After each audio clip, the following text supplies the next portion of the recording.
difícil combatir los retiros. Les quiero recordar que yo no había mencionado los retiros, pero voy a responder lo que dijo Guillermo, con el alza de luz de más de un 50% que viene en julio. O sea, no sé cómo le van a explicar a la gente que después de este numerito que se pegó la clase política completa, ahí habrá que discutir. Yo tengo la impresión de que fuimos todos engañados por el gobierno en lo que se refiere a lo legislativo, que nos hicieron aprobar un proyecto a los que lo aprobamos que no, con una información que no era efectiva, ¿ya? Pero con un alza de la luz que se calcula entre un 50 y un 60 y tantos % en julio, yo no quiero pensar lo que va a ser la vida de la ciudadanía. En la situación que se va a ver la gente, en la situación de desconfianza con la clase política, yo creo que los retiros se van a volver imparables. Se los quiero advertir. Yo explico que no. Bueno, no sé cómo le van a explicar a la gente que no puede contar con su plata cuando le suben las cuentas de la luz y cuando sube todo, porque va a haber esta inflación de la que nos quería salvar Marcel.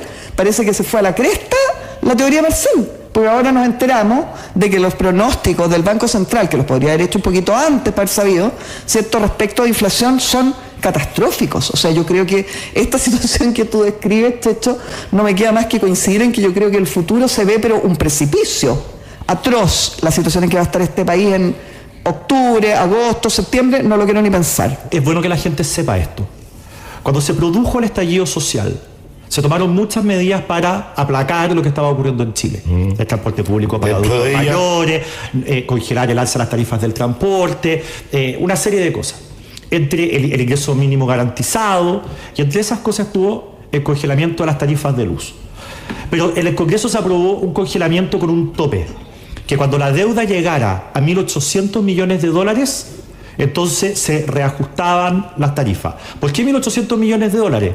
Porque con esa cifra, las tarifas en adelante se iban a reajustar en un monto históricamente normal, que no iba a ser tan duro para el bolsillo de los chilenos. Pero cuando llegó esa cifra de 1.800 millones de dólares durante este gobierno, si no me equivoco, esto ocurrió el año 2022, este gobierno tomó por alguna razón la decisión de alargar indefinidamente el tema del congelamiento de las cuentas de luz. Y hoy día esa deuda que iba a tener un tope de 1.800 millones de dólares tiene, hoy día la cifra es de 6.000 millones de dólares. Y con 6.000 millones de dólares las cuentas suben 51%, no 13%, como dijo el ministro de Energía en la comisión, porque acá los parlamentarios legislamos con una información errada, poco precisa, que nos entregó el gobierno, que decía que iban a ser un 13% y después nos enteramos que iban a ser un 51%. Entonces, o derechamente fraudulenta. Yo creo que eso es algo que todavía no está claramente determinado. Exactamente, estoy de acuerdo contigo. Entonces, hoy día, como se disparó a 6.000 millones de dólares, ya la cuenta de la luz va a subir a un nivel que se le hace mucho más difícil al bolsillo de la ciudadanía. Anerose dice: estoy sorprendida como la ciudadanía se manifiesta en las calles por un aumento de cuentas de luz. Los 30 pesos fueron un canapé. Es verdad. Yo no descartaría. El estallido social, acuérdense que partimos los 30 pesos del alza de la locomoción para los estudiantes y hoy día todo ha subido infinitamente más y no pasa nada, no hay revuelta. Conclusión, los que la revolvían están en el gobierno. O sea, si es que hay revuelta en julio con el alza de la luz, querría decir que la conclusión es la contraria. Claro. Por lo tanto, uno se pregunta... A ver, esto me parece a mí muy grave porque en el Congreso nos podemos agarrar de las mechas, podemos estar en desacuerdo, a veces se puede legislar estupideces, pero hay un fair play en el sentido que cuando una autoridad de gobierno te entrega una información, uno confía en que esa información es correcta. Hasta aquí eso no había fallado en ningún... Así es, yo no conozco un caso en los 6 años que llevo en la Cámara de Diputados de un ministro que entregara una información que después queda claro que es falsa. Y yo quiero pensar que es un error del ministro. Quiero pensar que hay un error de cálculo y que no hubo mala intención. Pero lamentablemente uno se pregunta, si hubiera estado toda la información sobre la mesa, ¿el Congreso hubiese aprobado la ley que se requería para que finalmente se pudiera...? Obvio que no. Bueno, entonces, respondamos, porque evidentemente que no. Y a mí esta información que la da el ministro Pardo y que la da en la Comisión de Energía, me parece que es información relevante que no ha salido en muchos medios de comunicación.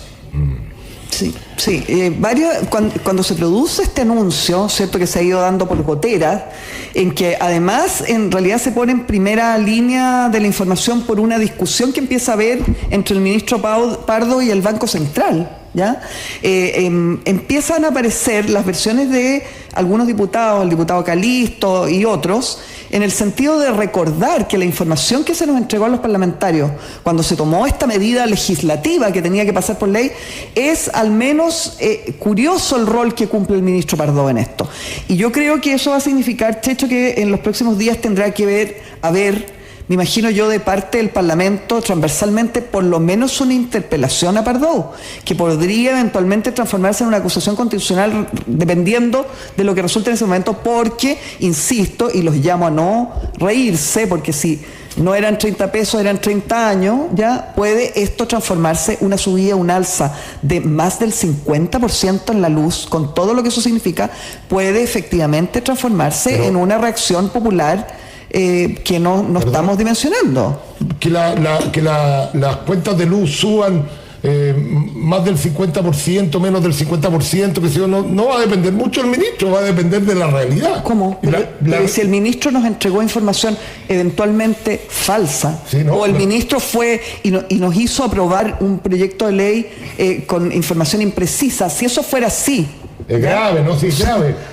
¿Fue por desconocimiento, porque el ministro era un ignorante, no tenía idea, o fue exprofeso entregar una información falsa para, en el fondo, chutear una decisión legislativa?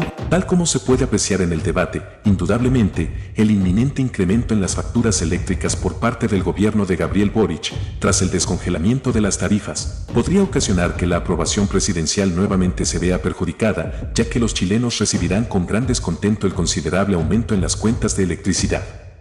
En ese sentido, y como se aprecia en el debate, resulta sorprendente observar cómo en años anteriores se argumentó que el estallido delictual se habría desencadenado única y exclusivamente por el incremento de 30 pesos en el transporte público. Por lo tanto, debido a que las tarifas eléctricas subirán mucho más que 30 pesos, veremos qué sucede en relación con la aprobación presidencial. Sin embargo, quizás lo más insólito de todo el asunto es que finalmente, tal como se menciona en el debate, todo parece indicar que el ministro de Gabriel Boric asistió deliberadamente con información fraudulenta al Congreso con tal de obtener la aprobación de su proyecto de ley, lo que finalmente provocó que el bolsillo de los chilenos se viera altamente afectado a causa de la decisión del ministro. Por lo tanto, ciertamente en la misma línea de lo que afirma la diputada Giles, el alza en las cuentas de la luz será un nuevo argumento para intentar aprobar los retiros de AFP.